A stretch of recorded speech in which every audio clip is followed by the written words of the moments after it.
Selamat malam, penyaners dari seluruh penjuru nagari. Kembali lagi kita di Atlantis series ke-129. Pambukaning Gedung Kencono, Murcaning Sang Tirto Tejo.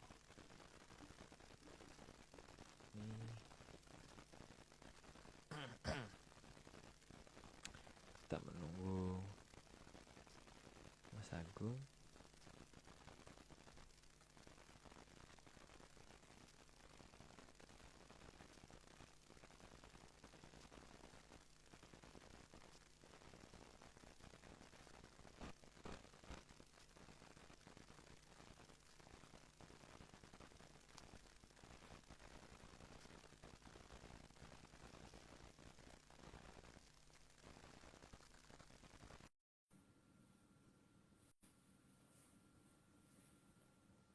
Ini Mas Agung udah bergabung lagi. Halo, ya. Halo. Sorry susah masuk tadi aku. Aku coba berkali-kali. Suaraku aman nggak? Aman. Oh, sudah. Suaraku aman ya? Ya, aman. Baik, kita sudah tiga. Oke. Gimana kabarnya di sana? Baik. Halo Mbak ketemu lagi. Mas Aryo. Halo. Malam. Iya malam. Kayaknya double Pak. Kalau pakai earphone. Mbak pakai earphone suaranya betul. Lepas aja Mas. Nah, ya. Lepas gimana? Boleh. Ntar Mas ya. Ini double suaranya. Iya kalau Masih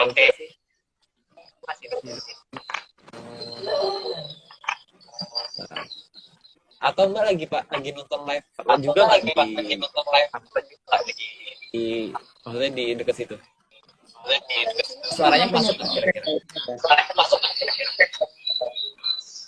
Feedback Mbak. Mungkin kalau ada yang bareng di situ. Kok suaranya nggak jelas ya? Sebentar Mas ya. Ya. Ada suara burung. Iya. Burungnya mau ikut Mas. Iya ini koleksinya Mas Wairi ini Mas. Sudah jelas Mas? Sudah sih. sebenarnya jelas tapi kalau kita ngomong jadi double. Aku sama Mas Agung jadi Jelas sih, cuman kayak Keluar dulu Mas. Suaraku masuk lagi ke Keluar dulu ya Mas. Ya. Coba boleh sih. atau Mbak. Duh, Kalau keluar live dulu. dulu sebenarnya nggak begitu ngaruh sebenarnya biasanya pakai earphone. Iya. Atau mungkin karena di situ ada banyak orang, terus ada yang nganu juga, tapi terlalu dekat gitu, jadi feedback. Mungkin bisa feedback. Tapi tadi suaranya Mbak Etika nggak double. Jadi kayaknya dari earphone gitu. Jadi kadang-kadang tuh earphone tuh suka error gitu loh, karena mungkin udah terlalu lama tuh gimana. Dia outputnya masuk ke input lagi. Jadi suara yang keluar masuk ke dalam speaker lagi, mic-nya lagi gitu loh. Jadi kedengarannya ngomongnya 2 kali gitu. Gitulah. Iya. Kayak dulu Om itu kan juga inget tuh aku awal itu dulu yang kalau lama kalau misalnya udah 2 jam lebih biasanya kayak jam lebih itu kalau ke earphone kan suaranya bocor jadinya. Arya, ini sambil nunggu Mbak Etika muncul lagi ya. Ini sudah muncul lagi. Kenapa Om, ada apa? Seingatku tuh kan orang Mojokerto itu kalau ngomong kan pakai bahasa Kawi ya. Iya benar. Pakai Kawi kan. Nah, Gimana Mas? Coba tes. Halo tes. Masih double. Double ya. Padahal sini udah dimatikan semua wifi-nya. Apa? Ininya teman-teman ini. Ini menyanur juga di sini, Mas. Oh, Oke. alah. Ini sih kayaknya pakai earphone yang lain enggak? Earphone yang kemarin. Yang Hello Kitty, apa sih pakai kucing? Ya, yang lucu itu. Bentar, Mas ya, bentar, Mas. Oke. Itu malah bisa. Tapi kan anu ya, orang itu kan kalau ngomong pakai bahasa. Nah, berarti lo ya. Apa jadi perawat di zaman era presiden terakhir itu. Kayaknya suaranya nggak kedengeran. Jelas. Nanti tunggu Etika aja. Untuk nunggu, kira-kira apa mereka itu kan ada di daerah kira-kira sastra Melayu di mana? Suara nggak kedengeran. Benar. Oke. Suaranya double suaranya. Nah, coba Om ngomong Om. Nah, aman Mbak. Ini aman. Kita nggak double. Oke, ini nggak double. Aman. Oke. Lanjutkan Tadi Om. ini Lanjutkan Om. Baru loh nih, Mas. Baru. Weh. Tapi nggak bisa pakai malah. Iya. Nah, itu Coba. kalau Depoet itu kan karena bisa bicaranya pakai bahasa Kawi, Iya. maka harusnya sastra Loyo itu ada di daerah yang tempat pemakaman yang pakai bahasa Kawi kan. Iya betul Om. Ya, karena kalau Gunung Kawi kan kawinya cuma satu kali kan itu ada 20 orang prajurit kan. Berarti kalau harusnya Iya. kan kawi-kawi gitu ya atau kawi dua Iya, harusnya kali. kawinya 20 kali Om. Kawi sampai 20 kali harusnya gitu. Dan Atau berarti kan sastra Loyo itu nggak jauh dari daerah yang ada namanya kawi gitu kan. nah, ya harusnya iya Om. Harusnya ya mungkin harusnya kalau misalnya seenggaknya dari 20 10 lah disebut 10 kali lah Om. Atau mungkin disebut 3 kali lah. 3 kali kawi gitu kan. Iya, kawi gitu. Kawi gitu. Tapi Jadi nanti ada pemakaman yang namanya itu berarti tempatnya si Sastroloyo itu. dan di Kan Sastroloyo. ini toh dulu rontal itu dikumpulkan dan bukan lontar ya rontal itu kan daun dari pohon tau itu ya dikumpulkan di situ terus dibakar oleh yang nyerang. Maka di daerah itu kan menjadi tempat keramat karena banyak rontal yang nggak bisa kebakar kan ya dinamakan keramat rontal bukan keramat lontar loh ya. Nggak akan jauh dari situ. Keramat rontal. Ini Mbak Etika kasihan, nggak tahu daerah, nggak tahu apa-apa. Saya nggak tahu. Nggak apa-apa Mbak. Apa saya pendengar aja, Mas. Mbak ngomong ini Sambil ngecek ini loh. Sambil ngecek suaranya Mas Aryo sama Mas Agung. Tapi Aman suara kok, saya jelas ya, Mas. aman Mbak. Jelas banget. Pokoknya bagus kan. Terus daerah tempat perang itu kan menjadi daerah yang agak panas ya sehingga hawa di situ tuh memang menjadi orang senang berantem kan. Makanya daerah itu pasti akan menjadi daerah yang terus-terusan jadi berantem tiap tahun kan di daerah dekat situ gitu. Ya, terkenal berantemnya itu, misalnya terkenal yang berantem daerah Karena yang keramat tadi itu. daerah perangnya nggak jauh dari Palmriem itu kan. Palmriem. Mungkin trawulan yang asli itu harusnya nggak diungkap sekarang kali ya, tapi oke sekarang lanjut ke ini dulu deh. Iya lanjut dulu, oke maaf. Oke Mbak, dimulai aja Mbak. Sudah Mas, ngobrolnya Sudah. sudah. Tadi cuma nggak spoiler dikit kok, cuma kita ngomongin sastrologi trawulan di mana? Yang sebenarnya untuk versi ARC ya, bukan versi secara resmi ya, versi ARC. Siap. Itu ngomong bukan lontar ya, rontal. Keramat rontal. Makanya di situ harusnya ada pemakaman kawi gitu kan. Ya pemakaman kawi. Kawinya lebih daerah yang sangat keramat lah pokoknya. Kawi. Bukan WKWK, bukan WKWK. Ah itu KW juga bisa, Mbak. KW ya. KW. Bisa juga. Oke. Oke lah, lanjut dulu. Lanjut dulu aja. Kita bicarain lagi di tengah-tengah. Siap. Mulai ya, Mas? Oke. Pambukane Gedhong Kencono, part 3.6, Murcanipun Sang Tirta Tejo, 104+1 slide. Slide 1. Air adalah salah satu materi yang sangat diperlukan oleh makhluk hidup, terutama manusia. Ya memang kalau manusia iya. Tapi anehnya loh, anehnya burung-burung yang belum bisa terbang itu ketika masih di sarang kan dia nggak pernah minum air ya, cuman dapat makanan dari orang tuanya itu diloloh sama induknya ya itu kan airnya mungkin hanya dapat dari situ. Tapi kalau kalau manusia tuh tetap aja kan ketika makan butuh minum gitu loh dan kok mereka bisa ya gitu. Terus air yang mereka butuhkan dari mana? Karena kalau kita hitung jumlah kadar air dalam darahnya itu kan harusnya tidak akan mencukupi kalau hanya didapat dari makanan itu gitu kan harusnya ya kudune harusnya burung itu juga juga minum glogok gitu glogok glogok glogok gitu kok enggak gitu. Tapi mereka kok enggak minum tapi kok juga masih punya darah yang cukup banyak itu kan harusnya juga dipertanyakan ya tentang masalah hukum kegagalan masa ini gitu. Gitu Mbak. Tapi pada dasarnya emang iya, air itu dibutuhkan oleh semua makhluk hidup. Terutama aku ya, aku tukang minum soalnya. Lanjut Mbak. Sama Mas. Ya. Slide 2. Air yang digunakan oleh manusia adalah air yang bersih dengan ciri-ciri tidak berwarna, tidak berbau, dan tidak tawar rasanya.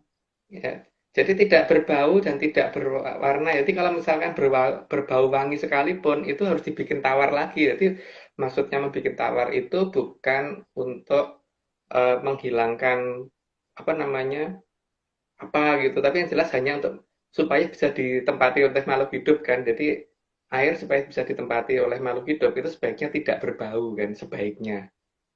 Jadi kalau berbau wangi ya jangan dijadikan tempat untuk melihara ikan gitu paling tidak atau ada hewan yang atau jangan diminum gitu. Jaga Kecuali kan jarak, jaga kamu hewan. ya, kamu minum parfum kali kalau Enggak, Om, karena ini pengalaman juga, Om, karena aku dulu melihara udang. Dulu kalau melihara udang, Om, aku nggak boleh nyemprot parfum sembarangan, kalau nggak mati udang. Iya memang. Bahaya itu. Air yang wangi Makanya itu bahaya. makanya kalau membuat wangi suatu air itu harusnya jangan sampai satu telaga gitu kan. Itu Harus iseng satu namanya, Om. Iseng. satu gelas itu nggak apa-apa atau satu ember itu nggak apa-apa tapi kalau sampai satu samudra gitu atau satu laut gitu atau Satu satu bumi sungai, atau satu sungai itu anu ya satu kayaknya kubangan gitu ya, Om, ya. kayaknya anu itu uh, Merusak mungkin alam. itu bukan merusak alam mungkin dia tidak suka dengan hewan yang ada di danau itu gitu kali ya. Iya. Mm. Oke lanjut Mbak. Tidak tawar rasanya berarti asin dong, Mas. Bukan bukan asin juga Mbak. Kalau kalau air asin kan bisa dihidupin oleh ikan laut ya. Tapi kan untuk ikan air tawar itu butuh air tawar dan tidak berbau ya. Coba aja di kolam air tawar gitu kita pelihara ikan, terus kita kasih parfum mati kan ya pasti Mbak. Iya. Ya. Kasih baygon mati juga. Jadi kalau membuat kolam yang berbau wangi itu jangan ada makhluk hidup di dalamnya gitu ya. Itu nggak tahu itu bijaksana apa tidak, nggak tahu ya. Tapi kalau itu terjadi aneh sih. Bukan aneh, apa namanya bijaksana nggak ya yang bikin itu gitu loh. Oh, kata menyanar sini, Om. Gak suka mancing ikan berarti orang. Ya Ya, mungkin mungkin. yang mancing, bukan pemancing ikan. Ya itu kan masalah masalah ini ya. Tapi aku nggak tahu apakah itu bijaksana apa tidak. Tapi membuat air menjadi wangi itu apakah bijaksana apa tidak kalau terlalu banyak gitu loh. Gitu ya. Lanjut Mbak. Ya. Slide 3. Karena begitu diperlukannya air bersih, maka leluhur saat itu berhasil memohon kepada para sang hyang agar menempatkan aliran air Amertasari di tanah Parahyang. Tanah Parahyang itu kan tanahnya para dewa ya dan di situ itu harusnya masih melegenda nama itu sampai dengan hari ini. Jadi seharusnya tanah para dewa itu adanya di tanah yang masih melegenda tanah Parahyang. Jadi itu harusnya ada di mana nggak tahu harusnya di Jawa Timur, Jawa Barat, Jawa Tengah atau di pulau mana gitu kan. Mungkin lanjut Mbak. Parahyangan, Parahyangan, Mas. Mungkin lanjut Mbak. Lanjut, slide 04. Saat itu, di zaman Kolokukilo, Sang Hyang Wening memerintahkan Sang Hyang Batari Pertiwi untuk membawa turun air Amertasari yang bermata air di kahyangan Cokro Kembang. Jadi air itu bukan bermata air dari tanah ya, seharusnya itu ngerojok dari atas. Cuman daerah ngerojoknya itu kan kita sekarang mungkin kehilangan orientasi ada di mana toh. Nah, tapi itu sebenarnya bisa dilacak dengan menggunakan anu ya apa beberapa patokan yang sudah ada di serat babat, cuman patokannya apa aku kurang begitu paham, mungkin Arya yang paham kali ya. Lanjut Pak. Lanjut Mbak, lanjut. Monggo. Slide 5. Untuk membawa turun aliran air Amertasari, maka Sang Hyang Batari Pertiwi menghadap dulu ke Sang Hyang Batara Kamojoyo dan Sang Hyang Batari Rapi. Jadi prosesnya tidak segampang yang orang perkirakan langsung muncul mata air karena dari resapan apa namanya akar-akar tanaman dan sebagainya, enggak seperti itu ya. Karena itu air bukan dari dalam bumi, tapi ada dari atas. Atasnya di mana ya itu atasnya ada di mana mungkin yang ngerti atas ada di mana mungkin bisa memberitahu ke kita gitu. Lanjut Mbak. Kita masih mencari atas, belum ketemu Mas. Kan ada yang katanya sempurna Mbak, ada yang katanya sempurna dan lengkap lengkap yang dia ketahui, jadi dia harusnya ngerti atas ada di mana. Kalau kita kan nggak lengkap, jadi kita nggak tahu atas di mana gitu, toh Mbak. Oke, Begitu lanjut ya Mbak. Mas. Ngertinya kita cuma bawah. Mm-mm. Slide 6. Pada saat yang bersamaan, Sang Hyang Batara Wisnu juga datang ke Kahyangan Cokro Kembang dan sekaligus meminta Sang Hyang Batari Pertiwi agar menjaga Eko Pratolo. Ini cerita dari Tantra Pagelaran ya, jadi mulai turunnya Tirta Amertasari itu ada di dalam Tantra Pagelaran sebenarnya, tapi cuma Tantra Pagelarannya itu apakah zaman sekarang udah banyak versi ya? Nah, ini yang versi ARC gitu ya. Lanjut Mbak. Slide 7. Sang Hyang Batara Wisnu juga memberitahukan akan datangnya zaman Kolobendu. Maka aliran air Amertasari harus disembunyikan pada masa zaman Kolobendu. Dan Sang Hyang Batari Pertiwi bertugas untuk mengamankan keberadaan aliran Amertasari tersebut. Yang sudah diketahui banyak orang ya, seharusnya yang namanya bendu itu hukum. Jadi katakan zaman kalau bendu oleh Sang Hyang Batara Wisnu itu berarti adalah zaman di mana hukum sebagai panglima. Dan itu ada terjadi di zaman kapan aku nggak tahu, tapi yang jelas maksudnya zaman kalau bendu adalah zaman di mana hukum sebagai panglima. Gitu. Itulah zaman kalau bendu. Lanjut Mbak. Zaman hukuman. Slide 8. Pada saat bertugas, nantinya Sang Hyang Batari Pertiwi akan dibantu oleh seluruh Danghyang Tanah Jawa dan para satria yang ada di Tanah Parahyang. Sehingga aliran itu harus dijaga dan jangan sampai tercemar karena itu kekuatan tanah Jawa ada di situ. Sehingga kalau misalkan sampai akan ada yang mencemari maka harus ditutup dan penutupannya itu sudah direncanakan dari jauh-jauh hari sebelum air itu turun. Lanjut Mbak. Slide 9. Mendadak datang juga Ki Lurah Semar yang meminta agar Sang Hyang Batari Pertiwi bersedia untuk menjaga Eko Pratolo. Itu urutan turunnya para Danghyang dan Sang Hyang untuk menjaga Arcopodo ya, mulai dari Eko Pratolo sampai Sabto Pratolo itu. Cuman yang kita bicarakan di sini Eko Pratolonya aja karena kan berhubungan dengan Amertasari ada di Eko Pratolo. Lanjut Pak. Slide 10. Setelah setuju, maka Sang Hyang Batari Pertiwi dijadikan ratu di Eko Pratolo. Penobatannya dilakukan di depan Sang Hyang Wenang di Kahyangan Ondar Andir Bawono dan dihadiri oleh semua Sang Hyang. Jadi Kahyangan itu kan di atasnya Kahyangan Manik Maninten itu ada Kahyangan Jonggiri Saloko, terus kemudian di atas Jonggiri Saloko itu masih ada Kahyangan Ngalang-Ngalang Kumitir dan ada kayangan-kayangan yang berikutnya sampai ke Ondar Andir Bawono, terus di atasnya masih ada lagi ya. Jadi bukan itu belum yang paling tinggi. Tapi memang yang berwenang untuk penobatan ada di Sang Hyang Wenang. Jadi cukup sampai Sang Hyang Wenang sudah cukup karena beliau ngerti tataran gitu. Lanjut, Pak. Slide 11. Semenjak itu istilah tanah air dikatakan Ibu Pertiwi, bukan memakai kata Bapak.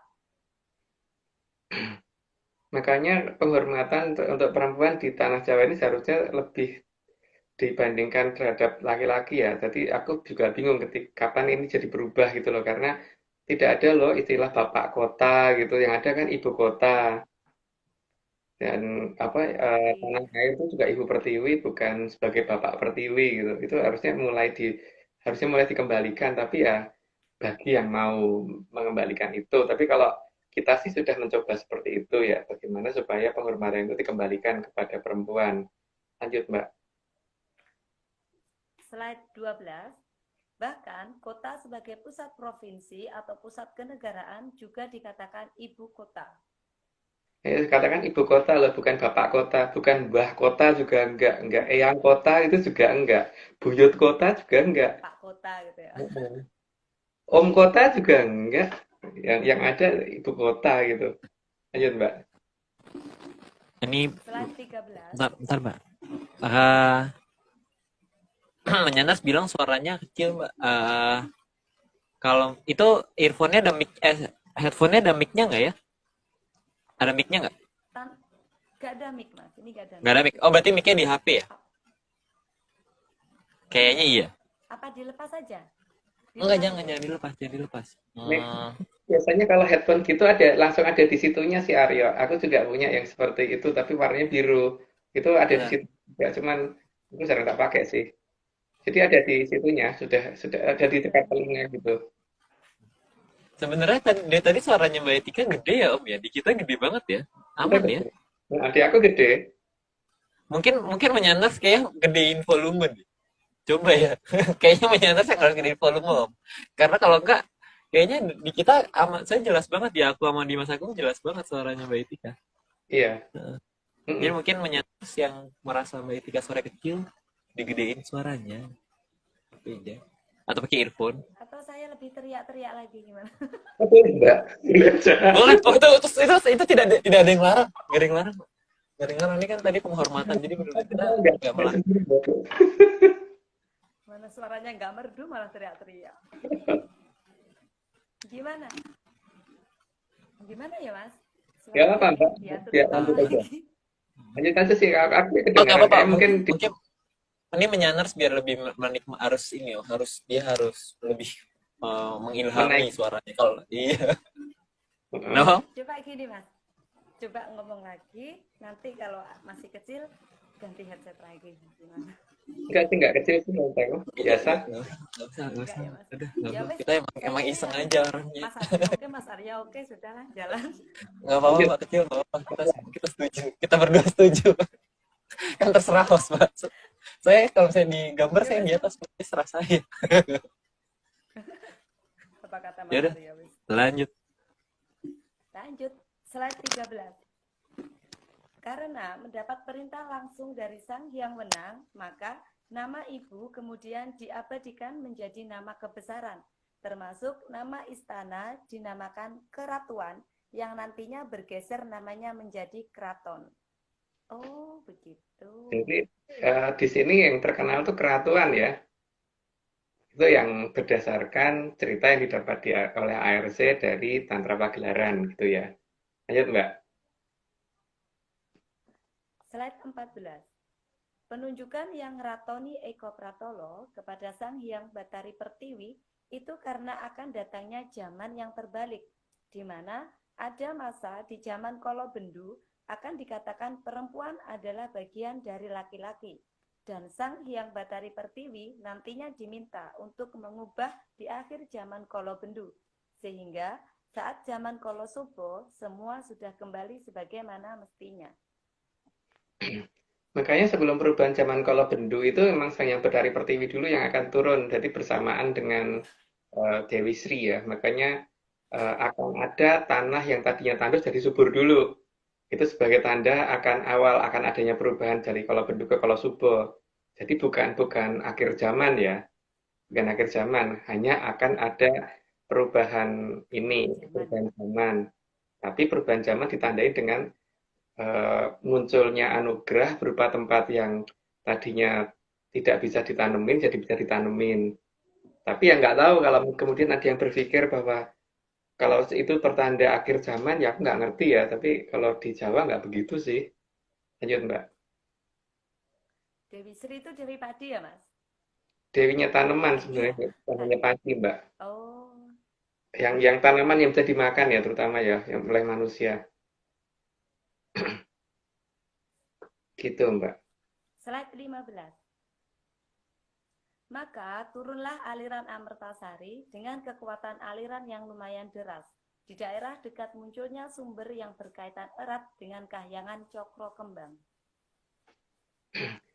Jadi kalau aliran berantasnya ketahuan, walaupun mungkin kita tidak bisa melihat aliran berantasnya itu ada di mana saat ini, tapi berarti kalau diterek dari daerah situ, itu akan ketahuan kok sebenarnya ada di daerah mana gitu. Karena petunjuknya kan itu dari kayangan Cokro Kembang. Berarti sekarang kaki kayangan Cokro Kembangnya ada di mana gitu kan. Nama-nama kayangan Cokro Kembang itu, nama-nama kaki kayangan Cokro Kembang itu yang harus diketahui ya. Nah, tapi mungkin bukan wewenang dari ARC untuk menjelaskan itu di sini gitu. Jadi mungkin bagi yang tahu mungkin malah harus menceritakan kepada kita. Jadi kita diceritain ya. Oke, lanjut, Mbak. Cokro Kembang itu kayangannya Batari apa Betara Dewari apa? Kamojaya sama Betari Ratih, Mbak. Betara Kamojaya sama Betari Ratih. Oh, oke. Ya. Slide 16. Aliran Amertasari sanggup membuat orang menjadi sangat hebat dan bisa mempunyai kekuatan super. Makanya cerita tentang nenek moyang kita kebal senjata dan sebagainya itu memang iya, benar-benar ada dan itu bisa dilihat dalam banyak cerita dan banyak dongeng gitu loh. Dan ya memang begitu. Negara kita waktu itu memang seperti itu. Dan aliran dan kemudian cerita itu diikuti oleh cerita-cerita dari luar juga itu loh. Ada cerita bangsa Galia yang bikin ramuan ajaib dan sebagainya. Kalau kita nggak perlu bikin ramuan ajaib karena memang airnya itu yang bikin kuat gitu kan, nggak perlu diramu lagi gitu loh seharusnya. Lanjut, Mbak. Murni. Slide 17. Karena begitu pentingnya untuk menjaga Arcopodo dari para Drubiksa, maka aliran Amertasari ini sangat dijaga oleh leluhur di tanah Jawa. Oke, karena apa namanya itu sangat penting, maka memang harus ditutupi ketika ada zaman yang kira-kira tidak menguntungkan kalau itu dimunculkan gitu kan. Jadi emang harus disembunyikan dulu gitu loh. Lanjut, Mbak. Slide 18. Aliran Amertasari juga bisa digunakan untuk menyembuhkan berbagai macam penyakit dan juga bisa untuk mengusir lelembut dari terah Drubiksa yang masuk ke tubuh manusia. Dongengnya begitu, tapi kenyataannya kan aku juga belum pernah lihat air Amertasari ya. Jadi itu dongengnya begitu. Lanjut, Mbak. Slide 19. Selain itu, di tengah aliran Amertasari ada satu lokasi yang merupakan jalan menuju ke kahyangan Cokro Kembang. Maka harus dijaga dengan ketat sekali agar tidak semua makhluk bisa mengerti posisinya. Yang jelas kalau ada pesawat berani lewat di atasnya pasti hilang gitu aja, Mbak. Hilang itu mungkin diganti, mungkin ditabrak ke gunung kalau perlu gitu. Tapi pesawatnya sendiri didaratkan di sana dan orang-orangnya akan ada di sana. Jadi tidak akan dilarang keluar dari wilayah itu karena mereka sudah melihat daerah itu kan. Dan daerah itu adalah daerah yang rahasia. Jadi kapan kira-kira ada pesawat yang mengalami naas ketika menuju ke arah itu ya kira-kira itu mereka sempat melihat gerbang ke arah Kahyangan Cokro Kembang gitu aja. Lanjut, Pak. Slide 20. Jalan menuju ke kahyangan Cokro Kembang juga dijaga oleh pihak kadewatan agar tidak gampang dimasuki oleh makhluk yang tidak mendapat izin dari Sang Hyang Batara Kamojoyo dan Sang Hyang Batari Ratih. Jadi jalannya kalau udah tahu kan naik ke atas nggak gampang gitu kan, karena memang itu dijaga ketat ya. Tapi untuk mencapai peradaban yang menjaga itu masih mungkin gitu, masih memungkinkan sekali. Tapi ya itu mereka tuh nggak pernah berperang, nggak pernah apa namanya berperang antar mereka itu nggak pernah. Jadi jangan pernah mereka dianggap berperang ya antar mereka sendiri gitu karena tiga kerajaan itu benar-benar rukun. Lanjut, Mbak. Slide 21. Maka beberapa daerah yang bisa dijadikan jalan menuju ke Keraton Eko Pratolo dinamakan dengan nama perempuan, bukan nama laki-laki. Ya moga-moga tahu arahnya kemana ya. Tapi aku nggak ngerti itu ada di mana gitu. Lanjut, Mbak. Masa sih, Mas Agung nggak ngerti? Iya Mbak, enggak. Slide 22. Slide 22. Maka keberadaan Keraton Eko Pratolo dan jalan menuju ke Kahyangan Cokro Kembang memang harus ditutupi pada saat zaman beralih ke zaman Kolobendu. Karena hukumnya beda Mbak, mereka menggunakan apa-apa berdasarkan jangkaning zaman dan aturan di Kayangan, bukan bukan hukum sebagai panglima. Karena kalau hukum sebagai panglima pasti bisa dimanipulasi. Bagi mereka begitu. Karena mereka berpikir kan tidak pakai analisis seperti kata Mbak Yatika. Mereka berpikirnya pakai brainlysis. Lanjut Mbak. Salah itu salah. Slide 23. Penutupan dilakukan juga untuk melindungi aliran air Amertasari dan air yang ada di Telaga Banyu Biru agar semua bisa terjaga dan tidak tercemari di zaman Kolobendu. Nah, tapi untuk Telaga Banyu Biru sendiri kan harus disurutkan dulu karena memang ada tragedi di masa lalu ketika airnya harus berubah berubah anunya ya, berubah baunya gitu. Makanya harus dimurnikan dulu sebelum dikembalikan lagi gitu kan. Lanjut Mbak. Slide 24. Penutupan juga termasuk penutupan bandungannya agar tidak bisa diurut lagi posisi aliran Amertasari. Penutupan bendungan itu tujuannya hanya untuk supaya orang nggak bisa nge-track ya. Kalau bendungannya di sini kan berarti alirannya di sini, kanalnya di sini, berarti sungai aliran Amertosarinya kan ketahuan. Danaunya di mana aslinya akan ketahuan. Terus airnya disembunyikan di mana akan ketahuan. Nah, supaya itu semua tidak terbaca, maka semua wilayah harus ditutupi supaya tidak bisa dilacak gitu kan. Dan logika kita tentang masalah pengalamiahan itu akan dijadikan patokan mereka. Jadi mereka sudah membaca bahwa kita akan mengalamiahkan itu kalau begini gitu kan. Lanjut, Mbak. Slide 25. Penutupan juga dilakukan pada semua kanal yang berhulu dari aliran Amertasari. Ya, ini lanjut aja kan udah jelasin tadi. Lanjut, Mbak. Slide 26. Maka dibuat layar atau geber berwarna putih yang susah dilihat oleh manusia untuk menutupi daerah tersembunyi yang tidak boleh dimasuki oleh peradaban Kolobendu. Nanti rincian tentang geber itu mungkin ada di 132 kali ya. Lanjut aja, Mbak.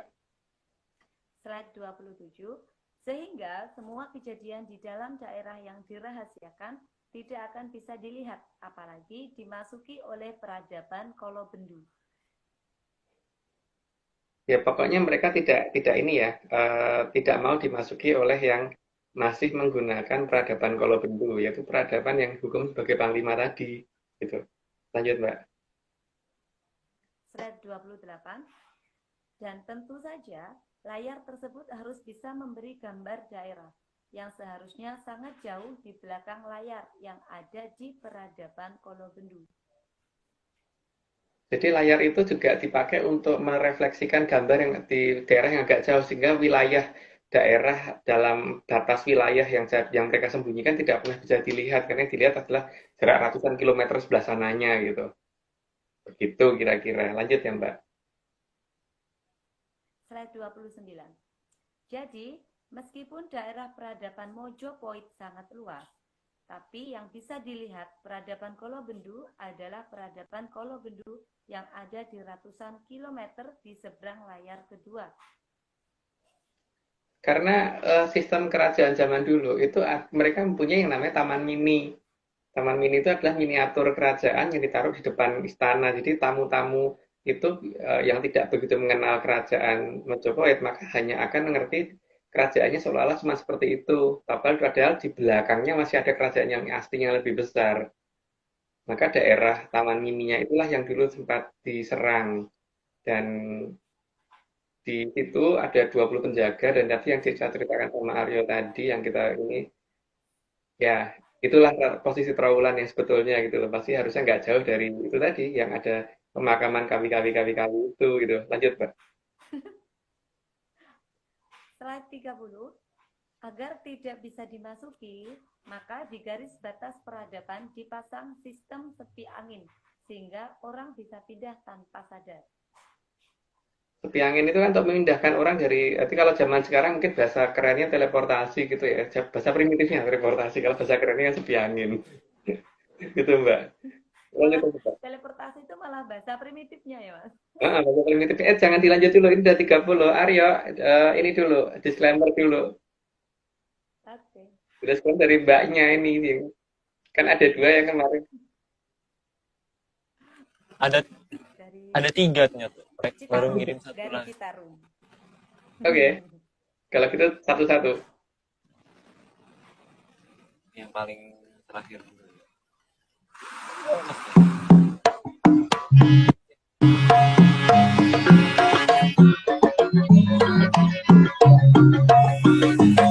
Nanti gambarnya ada. Masuk. Oke, diulangi. Ini disclaimernya Mbak Etika ya. Ya, Mas. Jadi Mbak.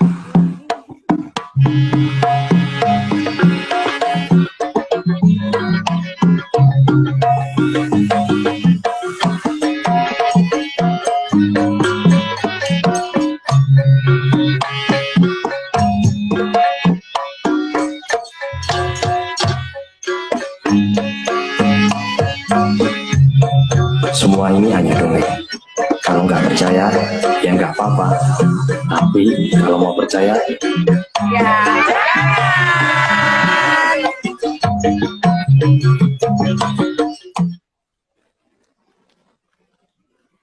Oke, makasih. Oh, keren, Mbak. Itu dandannya berapa lama Mbak? Banyuwangi. Pakai pakaian adat semua tadi. Pokoknya buatnya sampai maghrib, Mas. Sampai. Oke, makasih. Arya nanti diupload loh ya, jangan lupa loh. Ini ya, pakai pakaian ini tuh. Mm-mm. Ini ada yang mini juga make loh ininya tuh. Ini yang masih segini nih. Si Aji itu. Dia menyanar cilik, Mas. Oh, Oke, lanjut kalau oke, gitu. oke. Ini diupload di Arya ya. Ya. Siap, siap. Itu suaranya muncul. Coba disclaimer dulu. Si, Bra- si siapa Aji? Aji ada, ya di situ kan tadi suaranya kayak ada. Ada ini, ada ini. Oh. Aji kamu duduk situ, nak. Sini. Ini nih bocahnya, dia mau ikut live, Mas. Bentar, tak kamera. Ayo. Nah, itu tuh Wah, bocahnya. eh, Bapak ibunya menyanur sih, Mas. Jadi anaknya turun. mantap. Oke, kita lanjutkan. Oke, lanjut. Sip. Slide 31. Namun, penjaga yang bertugas memindahkan terkadang tidak fokus. Akibatnya, bisa banyak kendaraan yang berpindah ke tempat yang cukup aneh. Wah, Tidak fokus atau kadang-kadang memang disengaja kita nggak tahu ya. Makanya banyak kendaraan yang kadang-kadang bisa pindah ke tempat yang nggak ada jalannya gitu kan. Terjebak di daerah yang itulah. Coba kalau memang teknologi barat ini bisa menjelaskan, silahkan dijelaskan. Karena ini harusnya kalau mereka ngomong menyan itu primitif, harusnya bisa menjelaskan ini gitu kan. Nah sekarang yang primitif menyan atau teknologi barat. Karena kalau menyan kan itu bisa dijelaskan dengan sepi angin gitu. Lanjut Mbak. kemarin di sini juga ada, Mas, kejadian kayak gitu. Base-nya masuk ke makam. Iya. Oke, lanjut dulu Mbak. Slide 32. Tapi, hal tersebut malah bisa menjelaskan akan adanya teknologi sepi angin yang belum dikuasai oleh peradaban Kolobendu. Nah, masalahnya kan orang kalau Bendu berpikir kalau sepi angin itu berarti orang itu dipecah dulu menjadi partikel-partikel kecil terus nanti dipindahkan terus disatukan lagi, nggak begitu ya. Sepi angin tidak seperti itu karena dalam apa namanya beberapa babat yang dimiliki oleh kita itu menunjukkan bahwa untuk pindah tempat manusia dilarang untuk orang itu harus hidup dan bukan bunuh diri. Kalau kita memecah sampai seperti itu berarti sama aja kita bunuh diri gitu. Dan itu berarti tidak menghargai kehidupan. Kalau tidak menghargai kehidupan ya berarti kekuatan seperti itu nggak akan pernah diberikan. Jadi dalam memindah tempat bukan seperti itu teorinya, tapi ada cara lain yang itu mungkin mungkin bukan wewenang kita untuk jelaskan. Karena anggap aja kita tidak tahu. Lanjut, Mbak. Slide 33. Sehingga kendaraan nyasar bisa terjadi karena ketidakfokusan peradaban Mojopahit atau malah justru kesengajaan.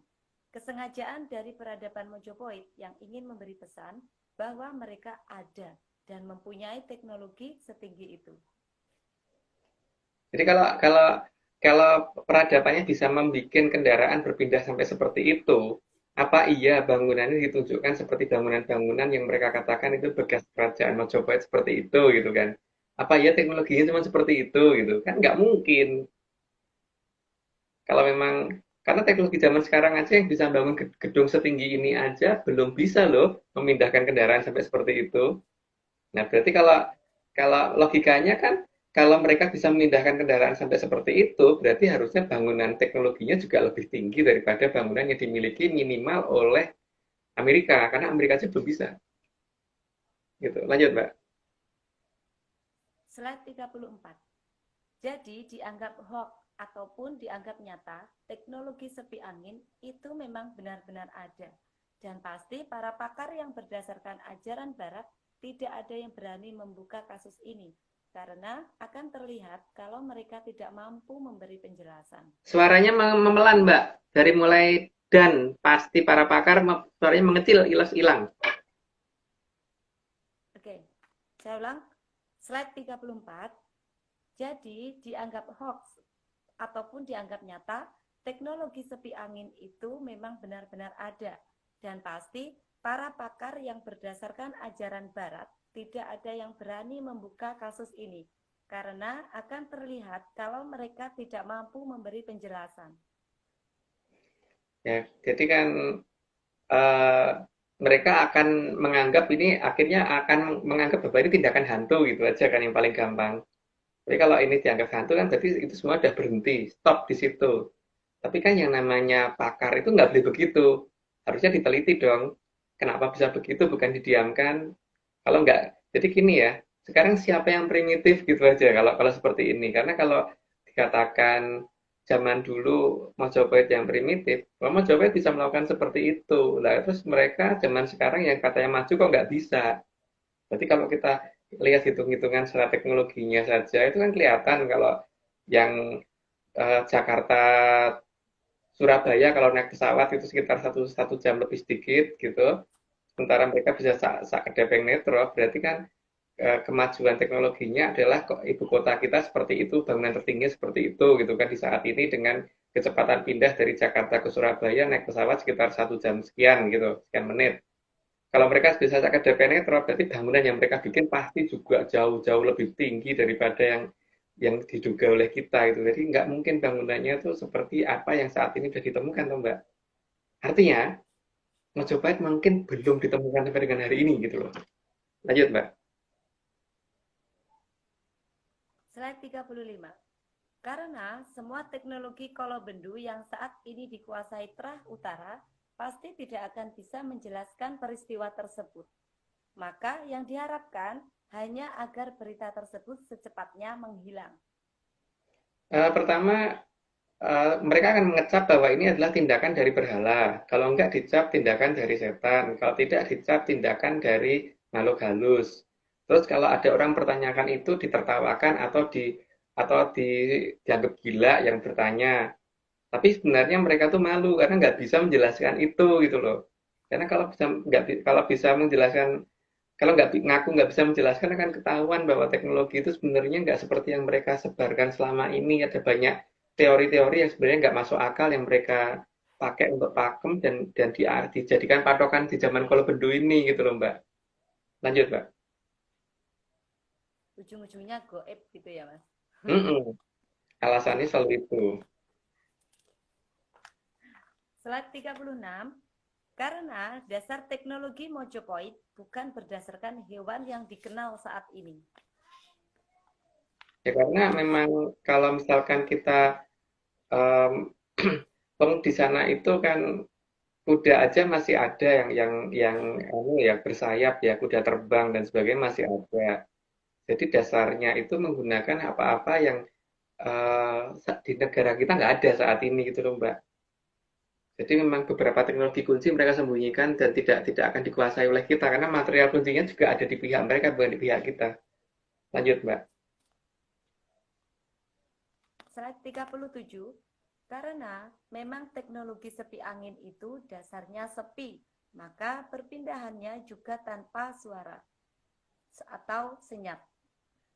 Jadi beda ya kalau apa namanya harus menggunakan apa ya halo-halo atau apa ya nggak ngerti ya itu tapi namanya sepi ya sepi gitu loh jadi senyap memang bukan ribut gitu lanjut Mbak. Slide 38.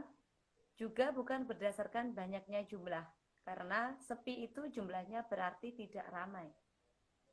Ya sepi itu berarti sendirian kalau bisa sendirian itu sepi gitu kalau kalau berdua aja kan kita ngobrol udah nggak sepi lagi Mbak apalagi nih bertiga sama Aryo kan sangat tidak sepi gitu lanjut Mbak.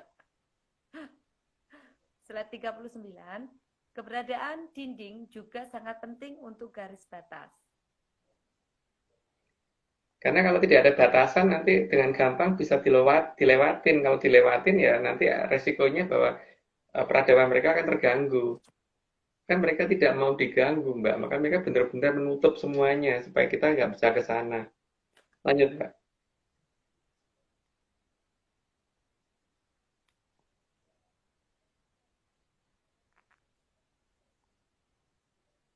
Lanjut, Mbak. Halo. Oke, bentar Mas, suara saya jelas ya Mas? Di sini putus. Sekarang Aman ada kok. Aman kok tadi aman sih. Masih Dari aman tadi ya? aman aku. Oh iya, di saya sempat putus sebentar ini tadi barusan. Oh, Gak apa-apa. Oke, Aman sih aman. slide 40. Di garis batas juga dipasang jaring-jaring halus yang dinamakan jala sutra agar tidak bisa ditembus. ya Jala Sutra itu memang ini ya, apa tidak semua orang ngerti itu apa itu. Tapi yang jelas dulu pernah ada loh pesawat yang kena Jala Sutra sehingga akhirnya mundur. Jatuhnya tuh mundur bukan maju. Nah, itu ada di mana nggak tahu, tapi pesawatnya Hercules sih. Lanjut Mbak. Kejadian di mana itu? Oh nggak tahu ya? Nggak tahu. Nggak tahu. Kalau dari rumahnya Aryo mungkin ke arah selatan gitu. Oh gitu, gitu. Oke. Lanjut. Slide 41.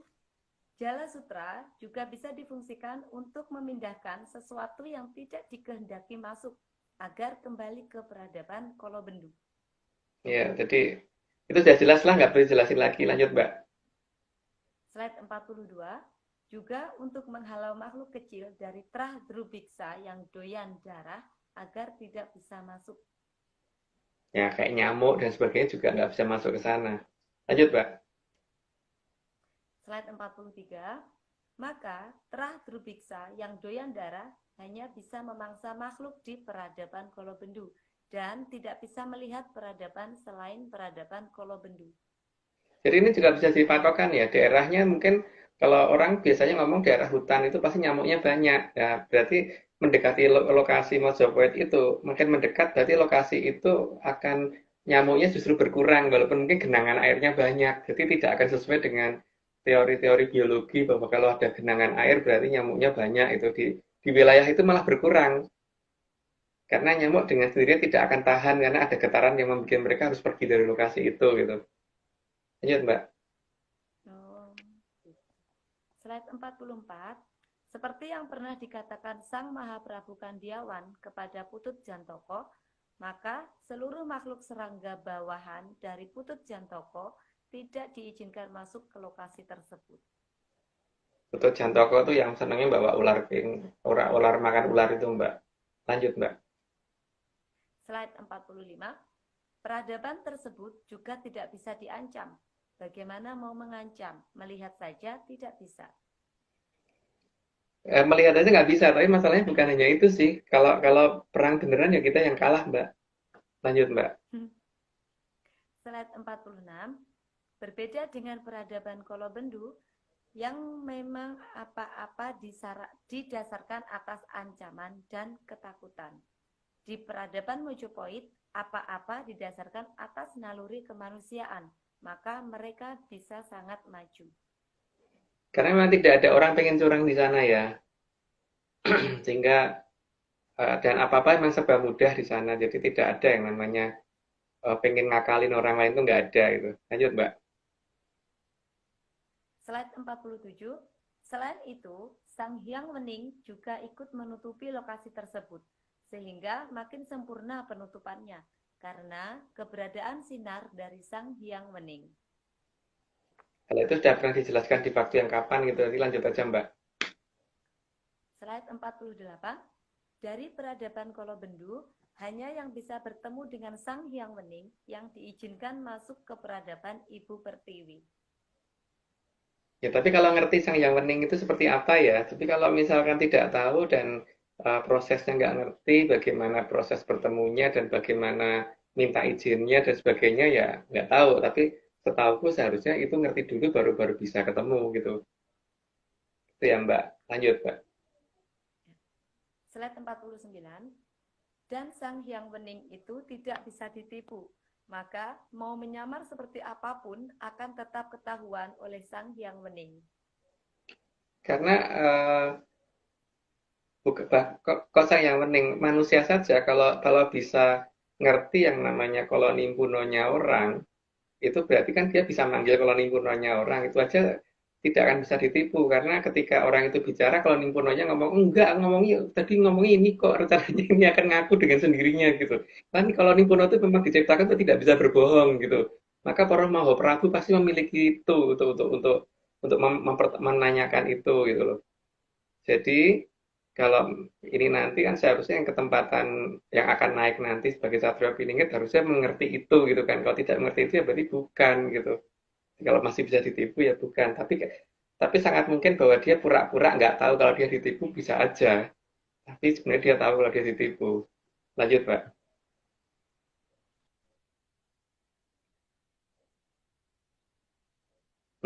Termuter. Halo Aryo. Ya, putus saja. Yang Ya 50 dibacain Aryo dulu deh. oke, aku bacain dulu ya. Ya. Oke, 50. Selain itu, kekuatan dari cahaya 50 ya. Selain itu, kekuatan dari cahaya Sang Hyang Wening bisa merusak penglihatan yang berusaha masuk tanpa seizin Sang Hyang Wening. Makanya itu Sang Hyang ini membatasinya karena tidak semua orang itu sanggup melihat beliau gitu kan karena cahayanya beliau itu tidak panas tapi itu kalau tidak terbiasa bisa merusak mata dan memang butuh kekuatan khusus ya dan butuh persiapan khusus gitu loh dan butuh ngerti yang namanya Budi Waseso mungkin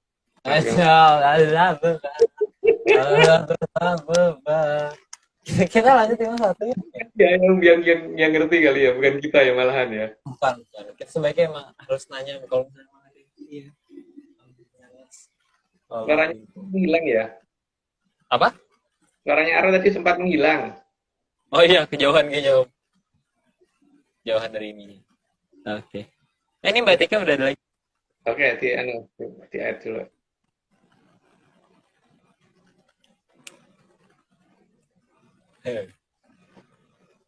Apa nih kelihatan? Kok pasti gangguan loh Mas pas buat slide. 51 Mbak sekarang. Gak apa-apa Mbak. Masih bisa, Emang. masih jelas Mas suaranya. Jelas. Di aku jelas. Oke. Oke. Lanjut ya Mas. Yo. Slide 50. Slide 51 Mbak, 51. kekuatan. Oh, 51 tadi aku dibacain sama Bapak. oh, boleh. Terima kasih Bapak Aryo. Adik, aku panggil adik aja deh. Slide 51. Jadi, kalau benar-benar nekat, maka hanya bisa melihat sinarnya Sang Hyang Wening saja, tanpa bisa melihat peradaban Ibu Pertiwi. Tapi minimal bisa melihat itu udah luar biasa loh, karena susah loh melihat sinarnya Sang Hyang Wening itu. Karena itu yang menutupi peradaban dari mungkin dapat dikatakan namanya Salaka Negara yang terdiri dari 3 negara itu juga boleh sih. Tapi lebih bagus juga kalau dikatakan peradaban Ibu Pertiwi kali ya. Lanjut Mbak. Slide 52. Maka para penjaga di peradaban Ibu Pertiwi akan terlihat hanya seperti sinar yang berjalan, karena kekuatan mata penyusup tidak akan sanggup melihat apa yang ada di dalam peradaban Ibu Pertiwi. Ada sinar yang cukup kuat dan memang itu butuh butuh kemampuan khusus ya untuk ini. Dan memang ada persiapannya untuk melihat itu. Makanya zaman dulu yang namanya Satrio itu bisa ketemu dengan para dewa dan sebagainya itu karena ada lakunya dulu. Tapi lakunya ya bukan bukan dengan ngurangi makan, ngurangi tidur, ngurangi minum, bukan itu. Tidak ada nyambung dengan itu. Malah makannya banyak kali. Lanjut, Mbak. Slide 53. Sebegitu tingginya peradaban Ibu Pertiwi, maka jika menampakkan diri, peradaban Kolobendu akan terlihat sangat primitif. Ya, gimana Wong? Di sana bangunan itu Pak pakai satuannya bukan meter lagi tapi kilometer. Kalau di kita kan masih pakai satuan meter masih bisa, Mbak. Kilometer Yang aja besar bukan ya, Mas. gitu. Yang seperti Mbak itu lihat kan itu kalau diukur-ukur itu sekitar 23 kilo kan yang waktu itu yang Mbak lihat fotonya itu. Paling minimal di Dari jauh aja masih kelihatan besar, Mas. ada mungkin Jauh aja ya. hitungannya berapa itu. Lanjut, Mbak. Oke, slide 54. Karena peradaban Ibu Pertiwi bukan didasarkan atas teori permunyukan, tapi didasarkan dawuh dan kawruh dari kadewatan. Jadi beda ya. Kalau di sini mereka tidak yang jelas tidak pakai analisis ya. Jadi, Brilisis. lanjut, Mbak.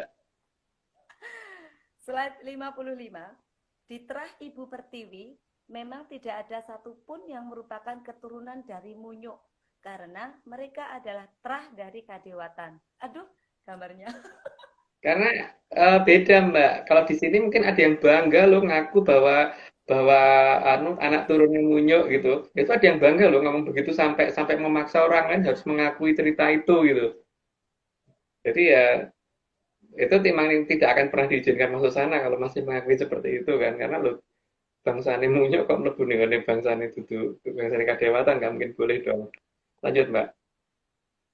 Itu Mas Arya dapat gambar dari mana sih? Munyuknya kok gitu banget loh. Ini kayak Mas Agung yang nyari kan gimana nih? Kenapa Mbak? Naksir ya? Bando, Mas. Naksir ya, Mbak? Biar cantik munyuknya. Naksir ya Mbak? Wah, buat stiker ini. Monggo. Oke, lanjut. Slide 56. Maka tepat jika di peradaban Ibu Pertiwi itu dinyatakan sebagai tanah para dewa atau tanah para hyang. Karena di sana dewa selalu didewa-dewakan dan leluhur yang sudah bisa setataran dewa juga didewa-dewakan. Jadi ada perbedaan ya di peradaban Kolobendu kan nggak boleh mendewa-dewakan. Kalau mereka malah mendewa-dewakan. Ya, kalau aku juga mendewa-dewakan sih Mbak. Jadi mungkin Kan memang dewa ya Mas. memang dewa ya didewa-dewakan kan. Leluhur yang Manusia kan. didewa-dewakan. Lanjut Mbak. Slide 57. Sang Hyang Batara Wisnu juga mempersiapkan semua kejadian yang akan menimpa peradaban Kolobendu di peradaban Ibu Pertiwi. Karena semuanya itu sudah bisa diurut ya oleh beliau karena beliau sangat dekat dengan Sang Hyang Tontowinanci kan sehingga ngerti apa yang akan terjadi gitu. Jadi ya bisa kalau perlu mengulang kejadian juga bisa. Jadi supaya kejadian itu tidak terjadi juga bisa. Tapi kan Bathara Wisnu tidak mau seperti itu. Jadi yang terjadi biar terjadi, tapi paling tidak nanti dikembalikan lagi di zaman Kolosubo gitu kan semuanya. Lanjut Mbak. Ini wayangnya Batara Wisnu yang Bathara Arya Mbak. Bopo Loh. Keren loh sudah jadi Bopo Aryo. Bathara Kairi Mbak. Bathara Kairi. Sungkem saya, sungkem. Lanjut. Slide 58. Sehingga nanti kalau Arcopodo sudah akan diluku dan digaru, maka untuk memperbaiki peradaban ke zaman Kolosubo bisa dilakukan dalam waktu yang singkat. Tapi yang Luwu dan yang Garu itu juga pada dasarnya dilakukan oleh para Sukerto sendiri ya. Jadi Sukerto kan ini dari Sukerto oleh Sukerto untuk Sukerto gitu kan. Ya. Jadi Kesalahannya sendiri ya, juga hanya ini toh hanya membersihkan setelah mereka bertindak gitu loh. Jadi jamur tiba itu bukan karena leluhur yang melakukan itu, tapi itu Soekarno sendiri yang menjalankan itu. Dan itu kan menunggu ketika Surabaya negari meh gathuk mring Madura negari meh gathuk mring Surabaya gitu kan Mbak. Dan ini kan makin ke timur terus itu, jadi sudah mau meh gathuk mring gitu aja lah. Lanjut Mbak. Gitu ya. Luku itu apa sih, Mas? Luku Hmm? itu apa? Luku, Apa, Mbak? luku. Luku Luku dan itu garu. anu apa namanya? Kalau di Luku itu berarti di ini loh apa namanya? Ya hampir sama dengan di Garu, cuma kalau Luku itu yang ditarik sapi itu loh Mbak. Oh, Garu itu kan Bajak pakai sawah, bajak sawah. oh pakai, kayak pakai yang apa? Kayak pakai sekop yang bentuknya anu tuh loh. Apa namanya? Bentuknya kayak garpu itu namanya digaru. Di tanah dicongkelin gitu itu namanya digaru. Tapi kalau di Luku itu yang ditarik sapi itu loh apa namanya tuh ya? ya, ya, ya. Bajak, Om, bajak sawah biasanya. Ya, ya. Dibajak katanya Bapak Aryo dibajak. Mm-mm. Lanjut Mbak. Slide 59. Maka Sang Hyang Bathara Wisnu juga memperkuat kekuatan garis batas agar tidak bisa ditembus oleh Sang Jamur Dipo dengan cara melompatkan efek rambatan Jamur Dipo tanpa merusak peradaban Ibu Pertiwi. Jadi diteleport istilahnya, tahu disepianginkan gitu. Jadi itu caranya beliau. Tapi yang ya karena yang melakukan dewa ya pasti lebih bagus daripada kalau yang melakukan manusia sih. Lanjut Mbak. Slide 60. Peradaban Ibu Pertiwi adalah peradaban yang tidak pernah mengabaikan apapun yang ada. Jadi tidak ada yang namanya alamiah di sana Mbak ya, karena semuanya tuh ada yang nyusun gitu. Aryo ini udah 60, mungkin perlu disclaimer kedua.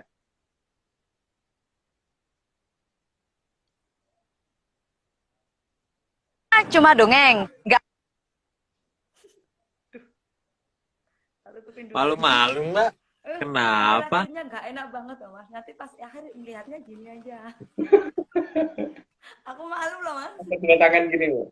Gini aja. Nih, kalau gitu aku pause nanti Mbak di akhir, Mbak. Dikat aja, dikat. Jangan, yang terakhir tuh paling penting gitu. Ayo Aryo mulai.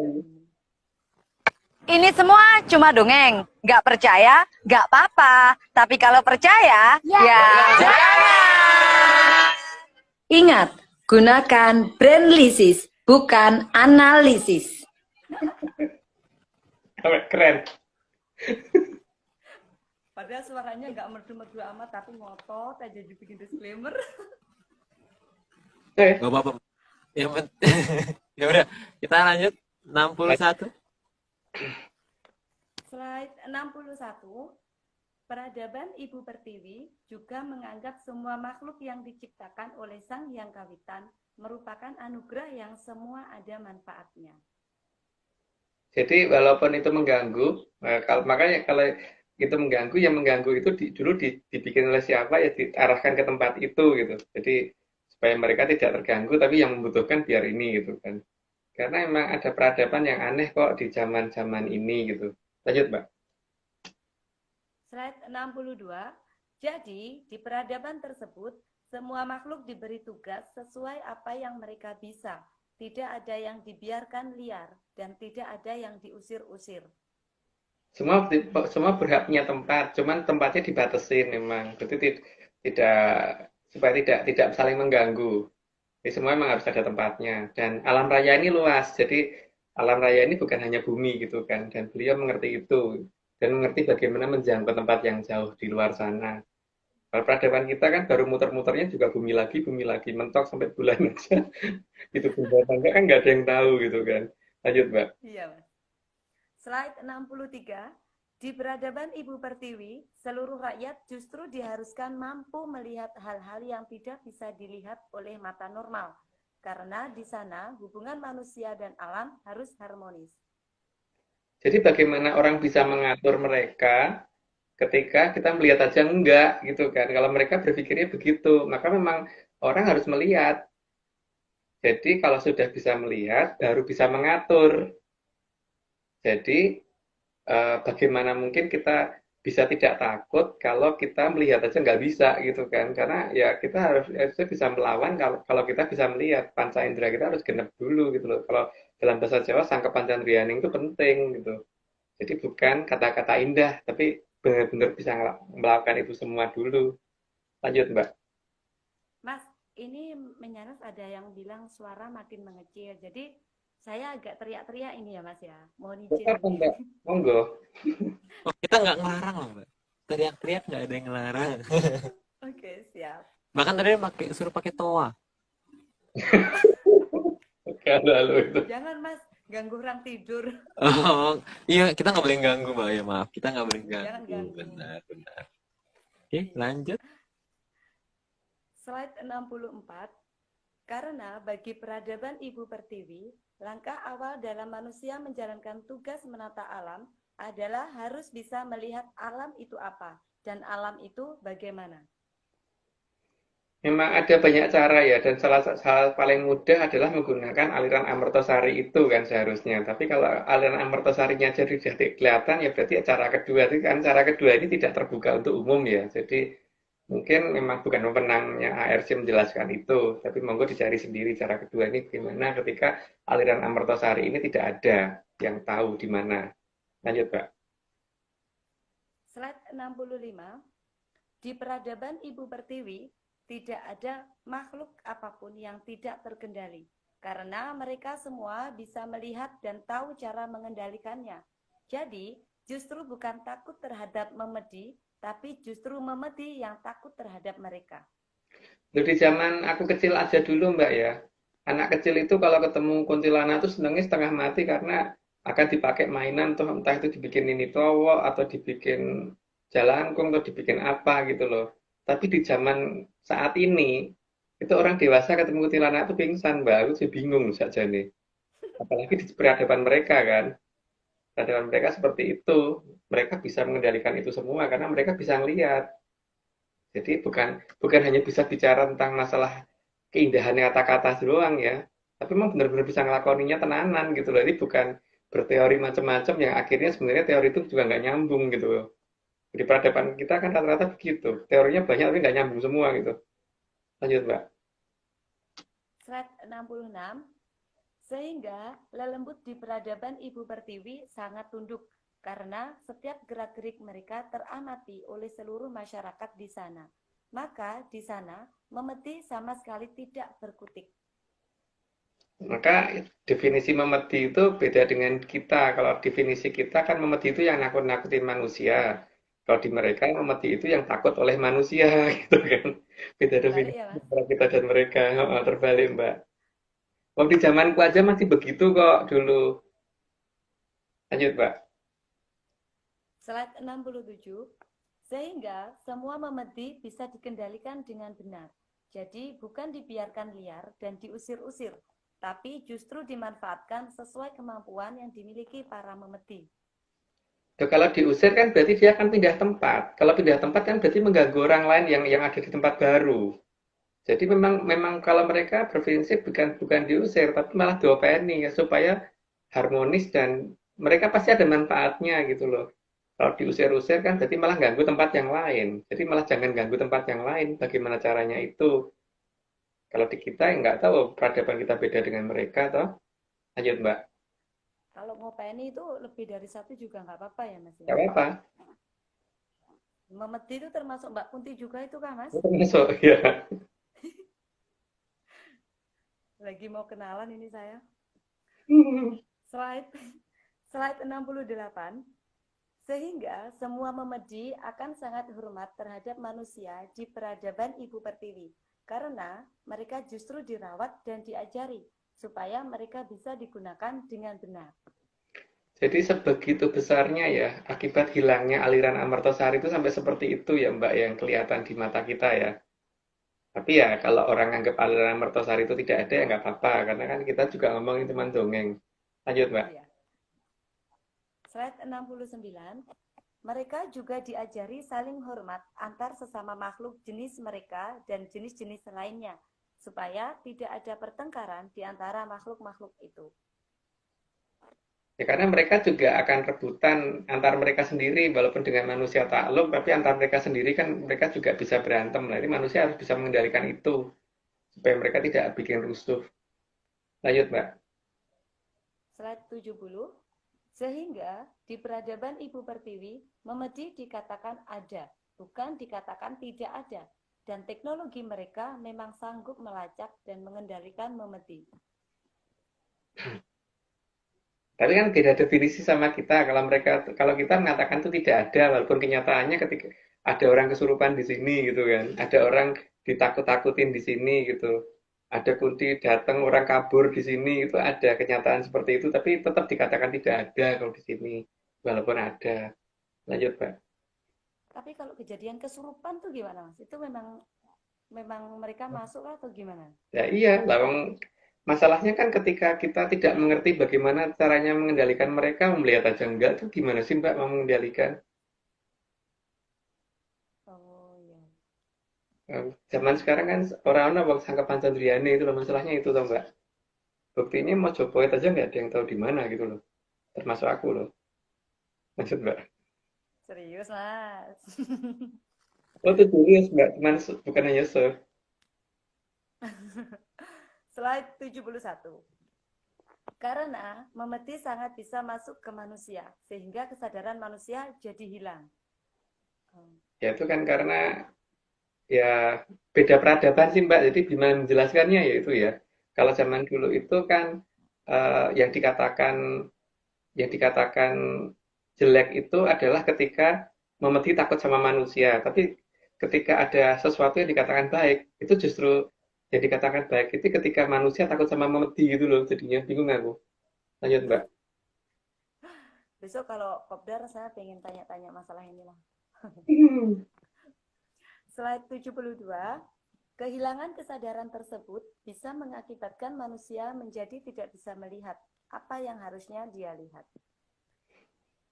Ya sebegitulah efek dari hilangnya Amartosari dari tanah air kita gitu. Lanjut Mbak. Slide 73. Selain itu, manusia yang dari peradaban Kolobendu yang secara tidak sadar masuk ke peradaban Ibu Pertiwi karena keteledoran penjaga garis batas. Manusia yang kesasar tadi bisa dimasuki oleh makhluk halus penjaga garis batas dan dibawa berjalan keluar garis batas tanpa sadar. Karena supaya tidak bisa cerita, kalau cerita juga tidak dipercaya orang gitu karena ketika dia sempat melihat. Tapi biasanya kalau udah kesurupan itu harus lupa sih biasanya dengan apa yang terjadi sebelumnya. Jadi itu dimanfaatkan untuk itu salah satunya oleh mereka gitu. Kalau dulu tetanggaku itu biasanya menggunakan mereka itu untuk jaga rumah. Jadi kalau misalkan ada maling masuk rumah, itu begitu masuk halaman langsung tidur. Jadi tidak perlu gebukin Mbak, tinggal dibangunin suruh pergi. Nggak perlu nyiksa orang Mbak, gitu ya. Dan Dimanfaatkan ya, Mas. sekarang nggak sengaja, dulu di tempatku juga pernah begitu. Gitu. Tapi itu nggak sengaja, bukan karena aku bisa. Lanjut Mbak. Slide 74. Atau minimal dengan menakut-nakuti, sehingga daerah tersebut disingkiri oleh peradaban Kolobendu, karena daerah tersebut akan dianggap angker. Salah satu cara supaya orang tidak masuk adalah membuat supaya wilayah itu dikatakan sangar gitu kan, dikatakan angker. Padahal itu bukan angker, memang mereka ditugaskan untuk menjaga wilayah itu supaya orang tidak ke sana gitu. Dan tidak curiga dengan adanya apa-apa yang ada di sana. Sehingga kalau ada suara kebisingan apa yang sampai bocor ke wilayah peradaban Kolobendu, supaya orang berpikirnya, oh itu mungkin Demite lagi rame gitu. lagi pesta mungkin Demite. Lagi rapat, Mas. Oh, lagi Ya, lagi rapat. Lanjut, Mbak. Slide 75. Atau membuat manusia dari peradaban Kolobendu yang masuk menjadi tertidur, sehingga saat ingat apa yang dilihatnya dikira hanya mimpi. Itu tempatku banget sih yang kayak gitu mirip. Aku ikut-ikutan mereka sih karena caranya gitu. Lanjut, Mbak. Ini Mas Agung banget ini, ngursusi 40 dalam satu waktu. Slide 76. Atau juga manusia peradaban Kolobendu digunakan untuk menakut-nakuti sesama manusia peradaban Kolobendu yang lain agar tidak mendekat ke garis batas. Ya mereka punya banyak strategi ya, dan strateginya salah satunya itu yang dari 75. Lanjut, Mbak. Slide 77, makhluk lelembut juga bisa memindah pandangan manusia peradaban Kolobendu sehingga manusia peradaban Kolobendu jadi tidak percaya diri atas apa yang mereka lihat. Biasanya orang itu kan ketika melihat dan orang lain enggak, itu dia nggak pede untuk cerita kan. Selain itu juga, lo kelihatan kok cuma sepintas juga nggak akan pede. Makanya itu yang mereka gunakan juga supaya kalau sudah terlanjur melihat bagaimana menggunakan lelembut untuk supaya pandangan mereka tiba-tiba berpindah ke tempat lain gitu, supaya nggak curiga. Lanjut, Mbak. Slide 78, makhluk lelembut juga bisa digunakan untuk membingungkan pola orientasi berpikir manusia peradaban Kolobendu. Tujuannya agar tidak menyadari keberadaan peradaban besar yang ada di dekatnya. Nggak perlu jelasin deh, lanjut aja, Mbak. Slide 79, kalau perlu, lelembut juga digunakan untuk membuat depresi mereka yang sudah mulai curiga akan keberadaan peradaban Ibu Pertiwi, kecuali jika orang tersebut memang sudah ditunjuk dan mendapat tugas khusus dari leluhur.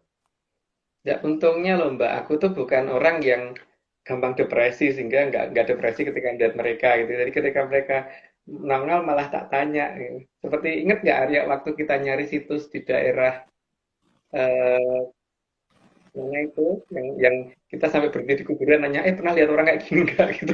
Lupa aku tuh. Ya kecuali Sering, ketemu kan itu. sering tiba-tiba kayak kalau misalnya lagi jalan-jalan suka ngerem mendadak aja tiba-tiba karena kuburan gitu kan.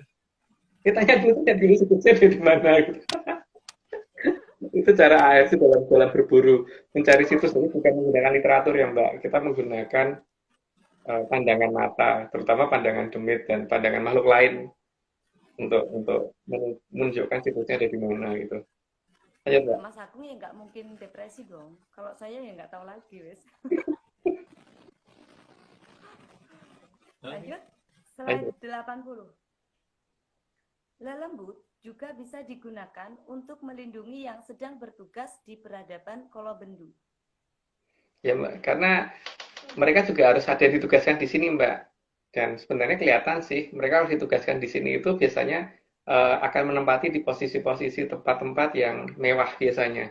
Karena mereka tidak terbiasa untuk hidup sederhana, gitu biasanya. Makanya kalau melihat adanya pembangunan-pembangunan di wilayah tertentu yang tidak masuk akal, itu harusnya dicurigai itu oleh mereka kemungkinan besar gitu.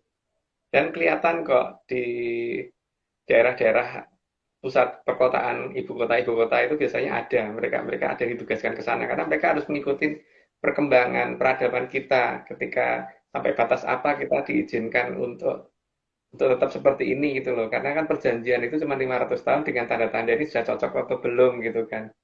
Lanjut Mbak. Slide 81. Lelembut juga dilatih agar bisa melakukan apapun jika yang mendapat tugas di peradaban Kolobendu sedang terancam dan mereka berhak melakukan apapun untuk melindungi yang sedang bertugas. Jadi melakukan apapun ya. Jadi makanya hati-hati dalam berbicara ya, jangan sampai mengatakan ada peradaban besar yang mereka itu rukun, dikatakan perang besar gitu.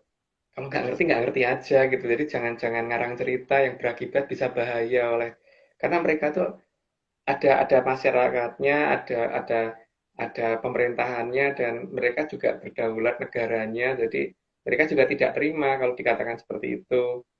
Lanjut, Mbak. Slide 82. Karena lelembut tidak bisa dilihat, maka mereka juga bisa digunakan untuk mengumpulkan data yang dianggap perlu dari peradaban Kolobendu. Jadi ketika ada orang yang lagi meeting di peradaban Kolobendu, dianggap meeting di ruang terbatas tanpa ada handphone ditinggal di ruangan lain dan sebagainya dimatikan juga. Tidak ada jaringan komunikasi di situ, cuman mereka sekian orang dipikir sudah nggak ketahuan, tapi ada demit di situ mereka nggak bisa lihat yang ikut ngopi gitu loh. Itu mendengarkan mereka bicara, dan itu bisa mereka itu Yang bisa rekam. cerita gitu apa rencana orang itu gitu kan. Dan kalau perlu mengambil gambar, dipasrai kamera, dipasrai alat perekam dan sebagainya, mereka juga bisa. Itu makanya sistem mata-mata mereka itu lebih lebih keren daripada James Bond gitu, Mbak. Lanjut, Mbak. Slide 83. Sehingga lelembut juga sudah dilatih dengan latihan khusus agar tahu prioritas dan tahu apa yang diperintahkan. Lanjutannya, Mbak. Masih ada lanjutannya. Dan oleh para leluhur, mereka sudah dilatih selama Arjopodo ada. Jadi mereka terlatih ya yang di sana. Kalau yang di sini nggak terlatih karena memang di sini kan diabaikan, diusir-usir ya. Jadi ya mereka akhirnya hanya gentayangan yang di sini. Kalau di sana kan nggak. Lanjut, Mbak. Ini ya, Mas. Mm-mm. Slide 84. Bagi peradaban Ibu Pertiwi, memerintah lelembut itu berbiaya sangat murah karena tidak butuh peralatan mahal. Cukup dengan menyan saja, mereka sudah mau bekerja. Nah, sekarang gini loh, Mbak. Kalau aku nyewa satpam, satpam itu bayarnya berapa sih? Mahal kan? Paling tidak sekian juta, 2,5 juta atau 3,5 juta gitu per bulan gitu untuk jaga rumah gitu. Tapi kalau lelembut kan paling tidak kembang dan menyan itu paling cuman nggak nyampe 20.000 itu untuk 35 hari loh, bukan 1 bulan loh, 35 hari. Lanjut, Mbak. 35. Heeh. Mau dong saya gitu, Mas. Slide 85. Lelembut juga bisa untuk melakukan evakuasi darurat. Kalau ada manusia dari peradaban Ibu Pertiwi yang membutuhkan evakuasi secara cepat. Jadi ketika yang ditugaskan di sana mungkin lagi ada yang sakit atau gimana butuh butuh pulang secara cepat lah itu lelembut digunakan untuk memindahkan mereka. Itu sehingga tidak gampang diketahui mereka bergerak kemana. Lanjut, Mbak. Kalau ingin lelembutnya ikut sama kita itu apa ya? Harus melakukan apa itu, Mas? Ya seperti ke situs-situs atau bisa saya langsung minta Mas Agung, saya minta satu lelembutnya gitu. Lah kan ini loh, Mbak. Ya itu sistem evakuasi mereka itu sebenarnya banyak dilakukan sebenarnya pernah terjadi di masa lalu ya, di mana ada beberapa pasukan yang menghilang mendadak di daerah yang dikatakan pusat berita atau di mana gitu loh. Mana aku lupa ceritanya bagaimana gitu. Di tahun 65 kira-kira. Lanjut, Mbak. Saya kan juga pengen toh Mas ngopeni kayak sampean gitu. Bantu nyisir. Lah aku tuh nggak ngerti ya, Mbak. Kok ditanya loh. Aku tuh kan bukan orang yang ngerti itu. Cuman sok Mas tahu. Agung gitu loh.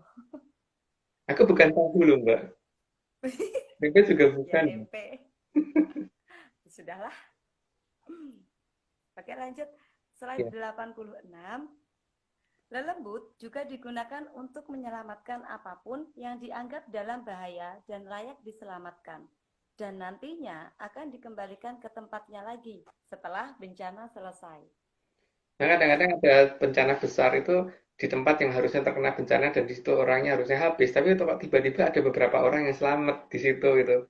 Itu mereka mereka tuh karena ada yang melindungi seperti itu ya. Tapi kan ya diakui atau tidak nggak apa-apa sih. Kalau nggak diakui ya nggak apa-apa gitu kan. Kalau mereka itu lembut kan gitu, nggak punya pamrih kan masalahnya. Karena mereka bertugas ada yang memerintah dan ketika mereka menjalankan tugas kan berarti yang akan memberi reward yang memerintah mereka gitu.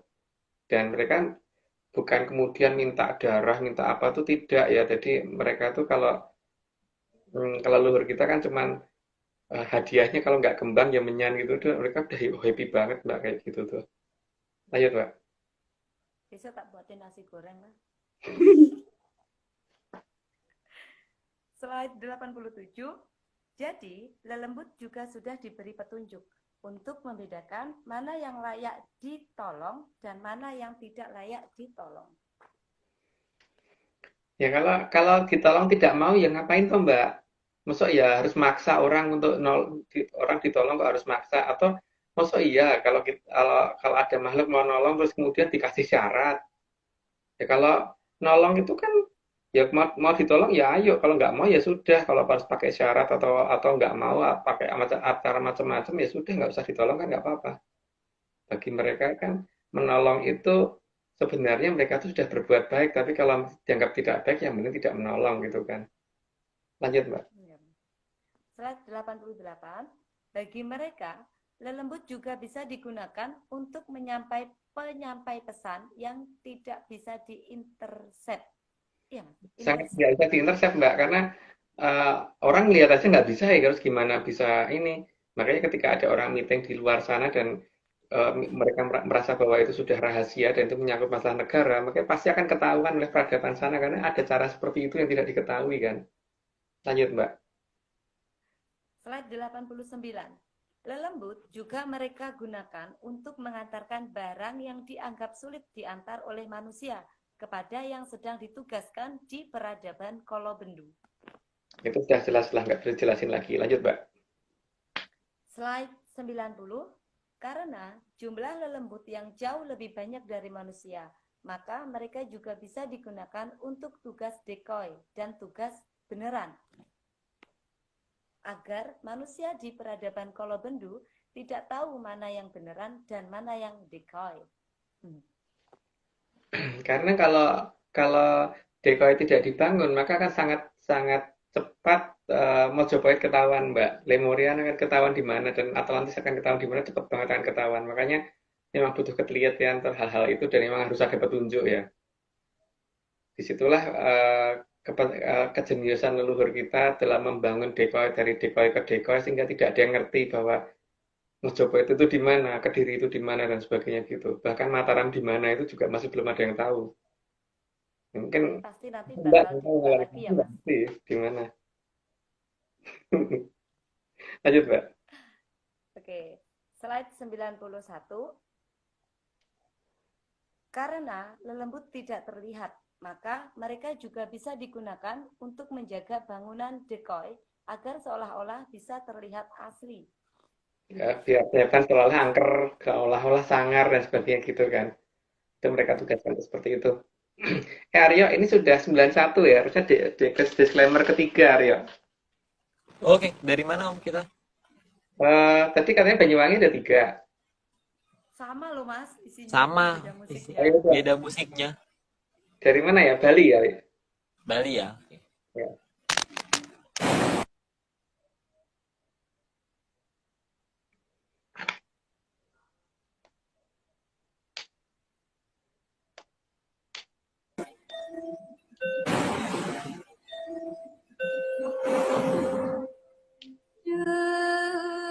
Semua ini hanya dongeng. Kalau tidak percaya ya nggak apa-apa. Tapi kalau mau percaya ya jangan. Keren ya. Iya, suaranya siapa Mas? Mbak Tari. Ini suaranya Mbak. Aryo jangan lupa ya, nanti disclaimer baru di-upload ya, disclaimer baru. Oke. Oke, Om. Lanjut, Mbak, 92. Oke, slide 92.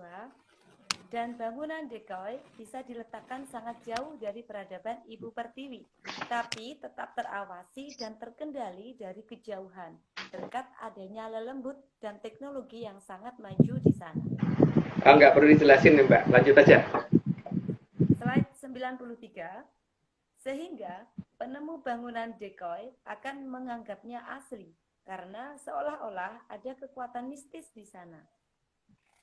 Itu memang jadi perhitungan leluhur kita ya, supaya benar-benar orang tuh nggak ngerti gitu loh, bahwa itu cuman pengalih perhatian. Dan itu pengalih perhatian yang jauh bener bikinnya gitu loh. Jadi kalau posisinya di barat, ya dikasihnya di timur jauh sana gitu.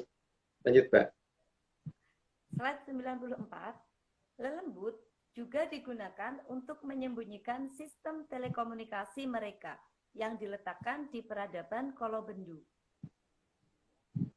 Lanjutannya, Mbak. Agar komunikasi dengan mereka yang sedang bertugas bisa tetap terkendali. Jadi sistem komunikasi mereka ada sendiri ya, dan itu menggunakan apa, aku nggak tahu. Mungkin malah Mbak Etika yang tahu kalau itu. Lanjut, Mbak. Saya. Slide 95. Lelembut juga mereka gunakan untuk memperbaiki sistem komunikasi mereka yang sedang error, yang berada di peradaban Kolobendu. Jadi ketika sistem komunikasi error, paling tidak bisa diperbaiki atau malah lembutnya sendiri yang menyampaikan pesan. Gitu, lanjut, Mbak. Enak ya Mas punya lelembut ya. Slide 96. Karena lelembut bisa mengecil ukurannya dan bisa masuk ke jaringan komunikasi, maka lelembut bisa digunakan untuk mencari bagian yang error di dalam sistem jaringan. Jadi akan lebih cepat dalam melakukan perbaikan karena semuanya bukan trial and error, langsung ketahuan titik mana sih yang rusak gitu. Beda dengan kita yang harus coba-coba nomor baiknya, ngecek sana ngecek sini dulu gitu. Lanjut, Mbak. Slide 97, bahkan lelembut bisa digunakan untuk mengganti atau mengurangi data yang dianggap bisa membahayakan peradaban Ibu Pertiwi. Sehingga data yang seharusnya data-data yang harusnya menunjukkan bahwa peradaban itu ada, jadi seolah-olah jadi nggak kelihatan ada karena data itu menghilang ketika dalam processing. Lanjut, Mbak.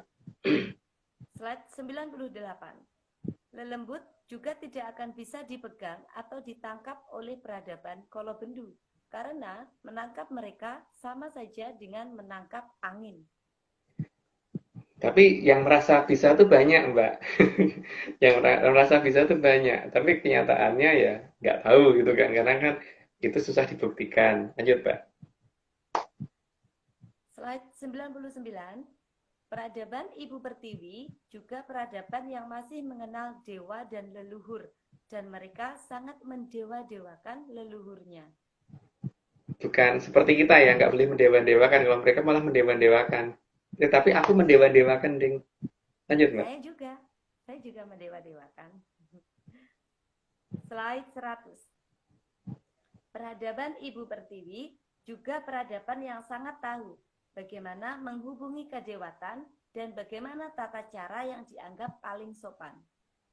Dianggap paling sopan itu bukan hanya pada tata caranya ya, tapi pakaiannya dan tata bicaranya dan sebagainya gitu ya. Pakaiannya, cara bicaranya, gerak-geriknya, seperti nggak boleh menghela nafas terlalu cepat gitu, gitu tuh dianggap nantang kalau di versi mereka gitu, Mbak. Jadi itu jangan pernah dilakukan.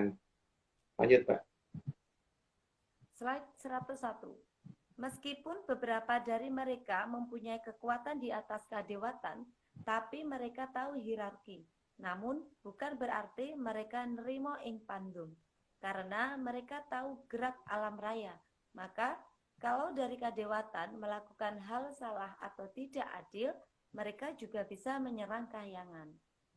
Jadi nggak seperti di peradaban kita, bahkan kahyangan aja nggak bisa ngelihat gitu kan, Mbak. Kalau mereka ngelihat, jadi mereka maju ke sana juga bisa. Lanjut, Mbak. Slide 102.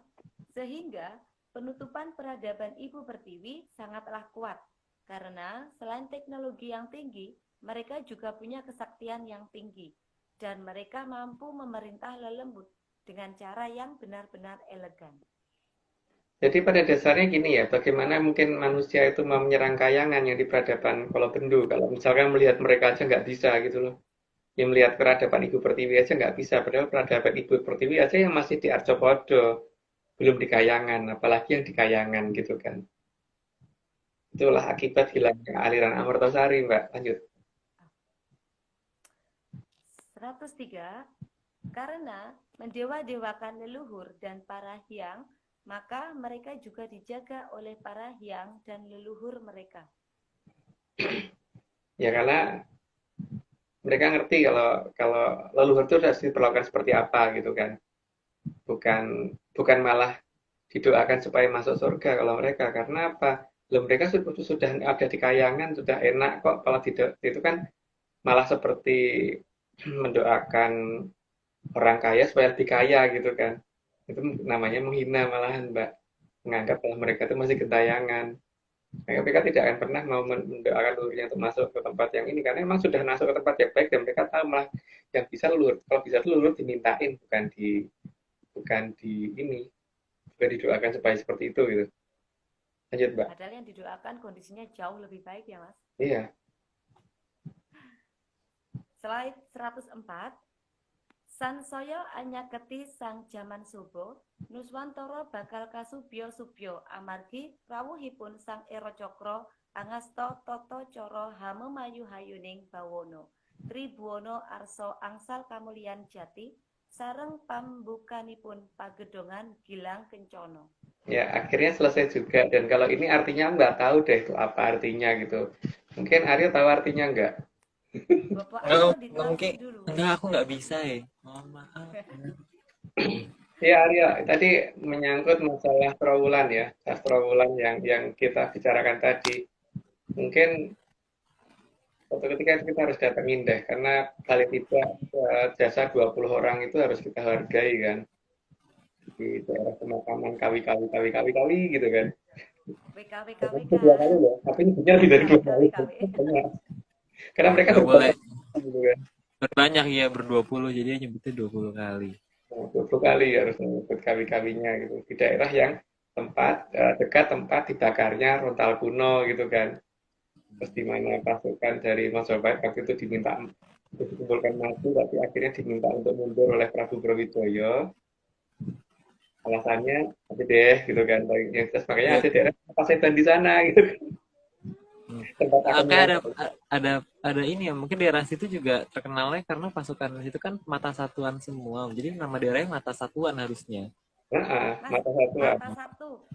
Mata satu tuh di sini ada Mas, menyaner namanya Pak Selamat tuh kalau bilang mata satu katanya gini. Ya satu merem, yang satu lihat gitu kanan. Mata satu apaan? Dan Guyonannya dia, Mas. kondisi daerah pertempuran itu kan kemudian menjadi tempat yang ini ya, ada jiwa yang tidak tenang di sana, makanya daerah itu menjadi tempat yang sering jadi tempat tawuran yang paling sering terjadi di daerah itu gitu kan. Dan tawuran itu rutin loh di situ, ya kan? Iya. Jadi Mas Agung, ya, kenapa Mas tuh Agung Om tadi Agung belum dipanggil? jawab loh. Pas lelembut tadi, mintanya lelembut itu kalau kita pengen ada yang ikut, apa saya boleh minta Mas Agung, saya minta satu lelembutnya gitu, bisa? Ini tergantung dari lembutnya mau serah Ya disuruh mau toh Mas. Ayo ikut sana, ikut Mbak Tika. Oh. Saya kan juga pengen ngopeni toh Mas, pengen ngopeni kayak Mas Agung, kayak Bopo Aryo, itu saya juga pengen kayak Mbak Vicky. Nah, emang aku punya lembut Mbak, gak kelihatan tuh, ada nggak sih? Coba Oh iya, aku nggak kelihatan juga loh, Mbak. Saya Lihat deh. lembutnya. Nggak ada loh, Mbak. Lembut itu kan banyak tuh Mas, ini awang-awang ini lembut. Oke. Jadi kan ketika posisi sastra wulan itu ketahuan ya Aryo, jadi Trawulan itu ketahuan, berarti kan selatan Trawulan itu adalah Jatinegara kan, atau Majapahit. Iya, atau sejatinya negara dari situ. Jatinegara lah, aku nggak ngomong Jatinegara. Bukan. Itu nanti ke selatan lagi ada daerah yang kemudian dipakai untuk menutupi wilayah itu kan. Jadi Majapahit ada di situ gitu kan harusnya. Bukan Majapahit nggak tahu. Nggak tahu kalau Majapahit kan nggak tahu Majapahit. Aku ngomong Majapahit kan aku ngomongnya kan mereka pakai bahasa Kawi dan orang bahasa Kawi kan Majapahit kan ngomongnya bukan Majapahit. Iya. Iya kan? Kalau di pelajaran Majapahit Mas, Oh. bukan Mojopahit. Nggak kenal. Itu Mbak bilang itu nggak kenal ya malahan. Nggak kenal itu Mbak. Oh kenalnya Majapahit Mbak. Dan berarti untuk teman-teman yang ada daerah dekat itu kalau mau sungkan 20 orang yang membela waktu itu ya monggo gitu kan. Karena harusnya nggak, semoga tempatnya tahu gitu loh. Dan di tempat itu juga kan, dekat tempat itu juga karena itu tempat yang dulu pernah dipakai perang. Maka kemudian ketika akan kembalinya negara ini kan dimulai dengan adanya sumpah apa gitu ya. Para Oh pemuda iya, benar. Itu sumpah-sumpah tuh di situ semua, sumpah. proklamasi itu dibilang kan sudah jauh di tempat itu kan. Makanya itu dia tuh. Itu gerbang depan Majapahit itu kan tempat perang terjadi gitu. Saat perang terjadi itu ada sumpah, ada proklamasi lah, semua di situ lah pokoknya. Saya permisi minum dulu ya. Oh, aku tadi belum lihat minum, kasihan lo udah 104 slide. Saya Kan sekarang sudah kayaknya tahu fokus gimana nggak posisi busuk, Mas. Trawulan yang sebenarnya versi versi ARC mungkin kita diberitahu ya karena kita nggak tahu ya di mana tempat yang dikatakan tempat Morosebo, tempat yang dinamakan kawi itu, terus tempat tempat meriamnya itu diletakkan, tapal meriamnya itu diletakkan, terus Negara yang sejati kita nggak tahu di mana posisinya. dimana kita juga nggak tahu gitu kan. Keratonnya Pangeran Jayakarta yang serba gandum kita juga nggak tahu. Terus ada tempat dikumpulkannya emas kita juga nggak tahu. iya. Terus tempat rontalnya dibakar kita juga nggak tahu gitu, keramat rontalnya itu juga nggak tahu. Keramat rontal di mana ya? Terus apa namanya? eh, pasukan yang menjaga itu dinamakan pasukan itu yang akhirnya menjadi nama kerajaan karena untuk menghormati 20 orang itu akhirnya dijadikan nama kerajaan itu kita juga Wih, nggak tahu itu di mana. Itu ada itu udah banyak orang menyanas yang tuh. ya. Halo. Ini menyaner. Halo, Halo, siapa? Sugeng Dalu, salam kenal semua di sana. J, ini juga Weh, salam lagi di sana. ngumpul. Tadi waktu Bapak ya? live nggak berani, waktu live tadi nggak berani mendekat mas, soalnya takut suaranya double-double. Makanya mereka di belakang sana jauh, jauh. Sekarang menurut saya Oh, di sini mendekat. beda negara ya, Mbak? Beda negara, menjauh Eh, semua menjauh, ganggu sinyal. Ya udah Aryo, mungkin hari ini segitu dulu. Tapi paling tidak semoga menyambut kalau ada yang tahu posisi itu kita diberitahu karena kita nggak tahu di mana tempatnya kali itu di mana kita nggak tahu. Terus tempatnya itu tadi apa pasukan mata satuan. Nggak tahu. tempatnya keramat yang tempat dibakarnya rontal itu kita juga nggak tahu. Terus tempat terjadi peperangan yang sampai sekarang jadi tempat tawuran mak yang terus-terusan itu kita juga nggak tahu. Tempat ngumpulin meriamnya itu juga kita nggak tahu gitu kan. Terus, mungkin karena kita butuh ya itu butuh ada yang beritahu gitu. Itulah trawulan gitu. Ya Oke. mas, katanya orangnya pinter mas, yang pinter Mas Agung sama Mas Aryo aja. Oh, enggak mbak Loh, kita kan enggak. kita tuh nggak tahu loh. Ini loh, masnya bilang ini siapa nih, Mas Ferry bilang orangnya pinter, sing pinter Mas Agung karo Mas Aryo. Tok. Oke, betul. Ya Arya, kapan-kapan kita ini apa mungkin kita nanti cari lokasi pakai motor aja ya. Karena kalau pakai mobil kita parkirnya susah itu di lokasi itu. Dan Lokasinya kita nggak tahu di mana kan Om ya. nggak tahu itu loh masalahnya itu. Oke, begitu dulu. Ya, terima kasih untuk Mbak Omeng karena satu posisi di Denpasar yang ditunjukkan Mbak Omeng itu kayaknya bener udah posisinya dia udah dapat satu posisi dari 3 posisi. Terima kasih banget Mbak Omeng ya. Sama Mbak Jul, terima kasih. Oke, Itu Arya. katanya maunya undercover Om. Mereka tuh sebenarnya punya undercover. Oh gitu. Iya, maunya undercover. Jadi pakai akun-akunnya kita nggak tahu namanya. Aku juga kaget pas di chat. Kaget. Iya. Oke, kalau gitu kita para terima kasih ya Om ya. Disclaimer terakhir dulu dong, parsial belum. Oke, oh disclaimer parsial sih. Ya.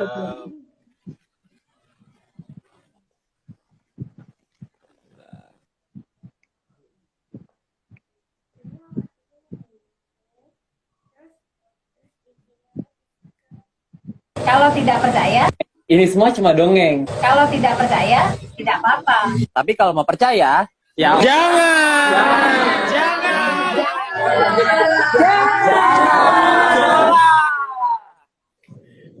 Ini bukan gertakan.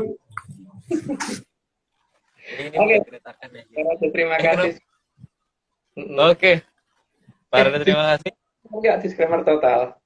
Oke, terima kasih. Oke, tim Atlantis Center tidak pernah menjual jasa untuk berkomunikasi atau bertemu dengan para leluhur dalam bentuk ritual apapun. Waspada terhadap oknum yang mengatasnamakan tim ARC, karena ritual resmi hanya dilakukan oleh Mas Agung Bimo, Mbak Vicky Ananda, dan saya sendiri.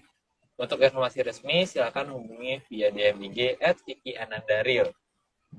Beliau siap 25 jam sehari, 8 hari dalam seminggu, 5 minggu dalam sebulan, 13 bulan dalam setahun. Jadi siap selalu Mbak Vicky. Jadi tapi kayaknya akan dibales 1 zaman kemudian. Satu zaman kalau kemudian. Jadi emang Soalnya banyak bahaya. yang japri mas. Jawabnya 1 zaman kolom Mbak, 500 tahun sekali. Yang penting dibalas lah, paham pasti semuanya. Iya, bener. Oke, kalau gitu pada Jadi terima. saya terima kasih ya Mas Aryo, Mas Agung, Mbak Vicky sudah kasih saya kesempatan buat jadi narator lagi. Oke, kita yang terima kasih loh Mbak. Kita juga terima kasih. Suaranya Mbak.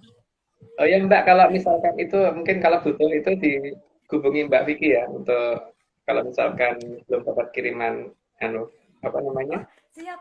Oh iya, Bapak Agung, terima kasih. Saya ini ada ini. Saya mau pamer, Mas. Ini kitab Atlantis saya ini. Sebel banget. Karena saya nggak nulis, Mas. Copy, print. Banyak loh, Mas. Mau skripsi saya. Oh, skripsi ya. Oh. Udah berapa Mau halaman? ujian ke Mas Agung saya besok. Padahal itu cuma Terima kasih ya, dokumen. Mas. Terima kasih. Tapi Ya, dongengnya ini bagus banget. Kan saya suka, makanya tak buat buku kayak gini. Mbak Vicky saya japri kok mesti Mbak gitu. Iya Mbak, saya belum dikirim sama Mas Agung. Oke, kalau gitu kita pada terima kasih ya. Ya, Untuk mengakhiri. Oke, tentunya terima kasih sebesar-besarnya kepada Kitunggo Jatijaya Mongrogo yang sudah mau menyediakan jatah dan juga menjadi pamong bagi kita semua. Kemudian juga makasih Mas Agung Bimo yang sudah mau menjadi narasumber dan juga sudah mau membuatkan slide. Kemudian Mbak Etika, terima kasih sudah mau menyumbangkan suaranya hari ini. Mas Togo tentunya juga sudah mau merapikan slide. Bang John gambarnya hari ini indah sekali. Ini kayak temanya masih tanggal 30 Oktober yang lalu ya, kayaknya. Terus kemudian juga terima kasih tentunya Mbak Vicky, Om Iwan, Heskel, Mbak Ade, dan segelintir tim ARC lainnya. Dan terakhir tentunya terima kasih bos besar kita Pak Marius Kumono. Oke, gitu Om. ya. Mas, ini ada Wah, mau dari Menyaner sini mau nyampain apa ini, mau pamitan ini. Oke, terima kasih. Dan ikut di situ rame-rame. Jatuh HP-nya. hati-hati lu. Iya, kaget aku Mas.